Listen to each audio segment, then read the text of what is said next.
ధన్యవాదాలు అధ్యక్ష. ఏదైతే వేల కోట్ల రూపాయలు పెట్టి ప్రాజెక్టులు కానీ, బ్యారేజీలు కానీ, రిజర్వాయర్లు కానీ ఏవైతే మనం నిర్మాణం చేస్తామో, లేదా కెనాల్స్ కానీ, డ్రైన్స్ కానీ ఏవైతే ఉన్నాయో, మరి ప్రతి సంవత్సరం కూడా కనీసం మెయింటెనెన్స్ అనేది లేకపోతే చాలా తీవ్రమైనటువంటి నష్టం జరుగుతుంది అధ్యక్ష. నష్టం కంటే గత 5 సంవత్సరాల పాలనలో విధ్వంసం జరిగిందని చెప్పవలసినటువంటి అవసరం ఉంది అధ్యక్ష. ఏదైతే ప్రతి సంవత్సరం కూడా ఈ కాలువల మీద కానీ, డ్రైన్స్ మీద కానీ ఈ తూడు, గొరవడెక్క వంటి తొలగింపు పనులు, అదేవిధంగా ఏదైతే డోర్స్, షట్టర్స్, రోప్స్ ఇటువంటివి రిపేర్లు, అదేవిధంగా గ్రీజ్ పెట్టి మెయింటెనెన్స్, అత్యవసరంగా గండ్లు పోడ్చడం, ఇటువంటివి ఏవైతే గట్లు బలోపేతం, ఇటువంటి అత్యవసరమైనటువంటి పనులు ఏవైతే మెయింటెనెన్స్ ఉంటాయో మరి అవన్నీ కూడా ప్రతి సంవత్సరం కూడా రబీ సీజన్ తర్వాత వేసవి కాలంలో చేస్తూ ఉంటాం అధ్యక్ష. కానీ దురదృష్టం ఏంటంటే గత 5 సంవత్సరాల పాలనలో వీటికి మరామతులు మాట అటుంచి కనీసం గ్రీజ్ పెట్టి మెయింటెనెన్స్ చేయలేనిటువంటి స్థితిలో కూడా రాష్ట్రంలో మనం చూసాం అధ్యక్ష. ఏదైతే పులిచింతల గేట్లు ఎట్టా కొట్టుకుపోయాయో, ఏదైతే మరి గుండ్లగమ్మ గేట్లు ఎట్టా కొట్టుకుపోయాయో, పెంచా ప్రాజెక్ట్ ఎట్లా కొట్టుకుపోయిందో, అన్నమయ్య ప్రాజెక్టు కొట్టుకుపోయి 7-8 ఊర్లు మరి గాలిలో కలిసిపోయి 42 ప్రాణాలు పోగొట్టుకునేటువంటి పరిస్థితులు ఆనాటి ఉన్నటువంటి ముఖ్యమంత్రి తాడేపల్లి ప్రసాదం వదిలి కనీసం వాళ్ళు పరామర్శించినటువంటి పరిస్థితి కూడా లేదు అధ్యక్ష.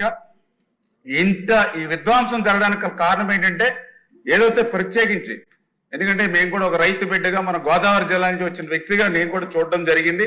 పర్టికులర్ గా ఈ ఇరిగేషన్ వ్యవస్థలో ఏదైతే సిఈఎస్సీలు ఎంత కీలకమో, లస్కర్లు అంటే ప్రతి కిలోమీటర్లకి బాధ్యతగా పనిచేసిన లస్కర్లు కూడా అంతే ముఖ్యం అధ్యక్ష. 7,224 లస్కర్లు అవసరం ఉంటే గత ప్రభుత్వం కనీసం 1,517 లస్కర్లు మాత్రమే ఉన్నటువంటి పరిస్థితి అధ్యక్ష. ఎంత దురదృష్టం అంటే వాళ్ళకి సంవత్సరం నుంచి లస్కర్లకే జీతాలు ఇవ్వలేనటువంటి పరిస్థితి గత ప్రభుత్వంలో చూడడం జరిగింది అధ్యక్ష. ఇంకా ఎంత అన్యాయం అంటే ఇప్పుడే గౌరవ సభ్యులు అడిగారు ఏదైతే లిఫ్ట్ స్కీమ్స్. ఒక గౌరవ సభ్యులే కాదు, ఏదైతే అసెంబ్లీలో ఉన్నటువంటి ప్రతి శాసనసభ్యులు కూడా వాళ్ళ నియోజకవర్గ పరిధిలో ఆ లిఫ్ట్ స్కీమ్స్ నిలిచిపోయిన విషయం నా దృష్టికి తీసుకొస్తున్నారు అధ్యక్ష. మేము మొన్న ముఖ్యమంత్రి గారితో రివ్యూ సమావేశంలో కూడా చూస్తే 1040 లిఫ్ట్ స్కీమ్స్ ఆంధ్రప్రదేశ్ రాష్ట్రంలో ఉంటే గత జగన్మోహన్ రెడ్డి పాలన పాపం ఫలితం 450 లిఫ్ట్ స్కీమ్లు మూతపడ్డాయి అధ్యక్ష.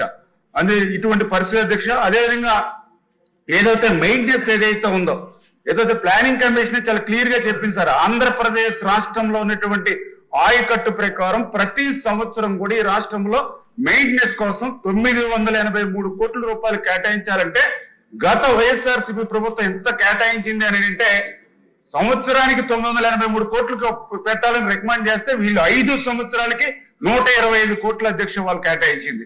అందుచేత ఇటువంటి విధ్వంసం ఈ రోజు ఇరిగేషన్ వ్యవస్థలో మేము చూసాం అధ్యక్ష.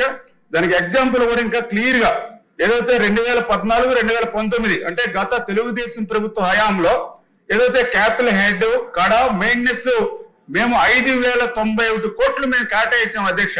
అదే గత పాలనలో 5 సంవత్సరాల్లో 1,340 కోట్లు అధ్యక్ష. అంటే ఎక్కడ 5,091 కోట్లు, ఎక్కడ 1,340 కోట్లు. అంటే దీంట్లో కూడా ఒక చిన్న డిఫరెన్స్ కూడా ఉంది అధ్యక్ష. ఎందుకంటే మా 5 సంవత్సరాల ఆనాటి పాలనలో మాకు బడ్జెట్ 7 లక్షల కోట్లే. 7 లక్షల కోట్ల బడ్జెట్ ఉంటే మేము మెయింటెనెన్స్ 5,091 పెట్టాం. వీడికి 12 లక్షల కోట్ల బడ్జెట్ 5 సంవత్సరాల్లో ఉంటే వీళ్ళు పెట్టింది 1,340 కోట్ల అధ్యక్ష. అంటే ఈ రకంగా ఇటువంటి ఇబ్బందులు ఇటువంటి ఉన్నవారే ఇటువంటి పరిస్థితి ఈ రోజు వచ్చింది అధ్యక్ష. అందుచేతే నేను కూడా అసెంబ్లీ వస్తున్నప్పుడు కూడా చూస్తూ ఉన్నాం, ఏదైతే ప్రతి శాసనసభ్యులు కూడా గత 5 సంవత్సరాల పాలన పాపాల వల్ల మరి చాలా రికమెండేషన్స్ వాళ్ళు కూడా పాపం వాళ్ళ కాన్స్టిట్యున్సీ లో హామీలు ఇవ్వడం ద్వారా కానీ, లేదా కాన్స్టిట్యున్సీ వాళ్ళ రైతుల నుంచి వచ్చేటువంటి ఇబ్బందులన్నీ కూడా నా దృష్టిలో కూడా తీసుకొస్తూ ఉన్నారు. ప్రతిరోజు కూడా నేను కూడా అసెంబ్లీకి వచ్చినప్పుడు ఖాళీగా వస్తున్నాం, కానీ వీళ్ళు ఇచ్చేటువంటి రికమెండేషన్స్ చాలా ఎక్కువ ఉంటున్నాయి అధ్యక్ష. ఇవన్నీ సవాళ్ళన్నింటినీ కూడా నేను అధిగమించి ఏదైతే చంద్రబాబు నాయుడు గారు, ఎందుకంటే ఒక పరిపాలనా దక్షత ఉన్నటువంటి వ్యక్తి ఈ రోజు ఈ రాష్ట్రానికి ముఖ్యమంత్రిగా ఉన్నారు కాబట్టి ఖచ్చితంగా ఈ సవాళ్ళన్నింటినీ కూడా ఎదుర్కొని మొన్ననే జూన్ 21వ తేదీనే ఈ యొక్క మెయింటెనెన్స్ కోసం ఈ గొరవడెక్క తూడు తొలగించడానికి 79 కోట్లు మొదటగా మంజూరు చేయడం జరిగింది అధ్యక్ష. అదేవిధంగా మొన్న ఆగస్టు 7న 0.01 కోట్లు కేటాయించి ఈ పనులు చేస్తున్నాం అధ్యక్ష. వీటితో పాటుగా మొన్న అక్టోబర్ 2024వ తేదీన జీవో 65 ద్వారా 284 కోట్లు ఏదైతే 2,323 అత్యవసర పనులు ఏవైతే గుర్తించామో వాటికి నిధులు మంజూరు చేసాం అధ్యక్ష. అవి టెండర్ ప్రక్రియలో ఉన్నాయి. తొందరలోనే ఆ పనులు కూడా పూర్తవుతాయని చెప్పేసి కూడా మీ ద్వారా కూడా తెలియజేసుకుంటూ, ఖచ్చితంగా ఈ యొక్క కాలంలో మాకు కూడా ఆలోచన ఉంది. ముఖ్యమంత్రి గారు కూడా రివ్యూల్లో కూడా చాలా క్లియర్ గా చెప్పారు. ఏదైతే మూతపడినటువంటి లిఫ్ట్ స్కీమ్స్ ని మళ్ళీ ఎట్లా పునర్జీవనం చేయాలనేటువంటి ఆలోచన.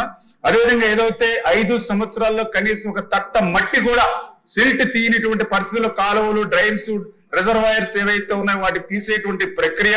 అదేవిధంగా ఈ డోర్స్, షట్టర్స్, వీటి యొక్క రిపేర్స్, గ్రీజ్ మెయింటెనెన్స్, లస్కర్లు ఇటువంటి ఏవైతే ఉన్నాయో వీటన్నిటి మీద కూడా ముఖ్యమంత్రి గారు కూడా ఒక ప్రణాళికాబద్ధంగా ఒక ఏజెన్సీని పెట్టి ఇవన్నీ చేయాలనే ఆలోచనతో ఉన్నాం అధ్యక్ష. రాబోయేటువంటి రోజుల్లో పటిష్టంగా ఈ మెయింటెనెన్స్ ని చేస్తామని మీ ద్వారా అందరికీ తెలియజేస్తున్నాం అధ్యక్ష.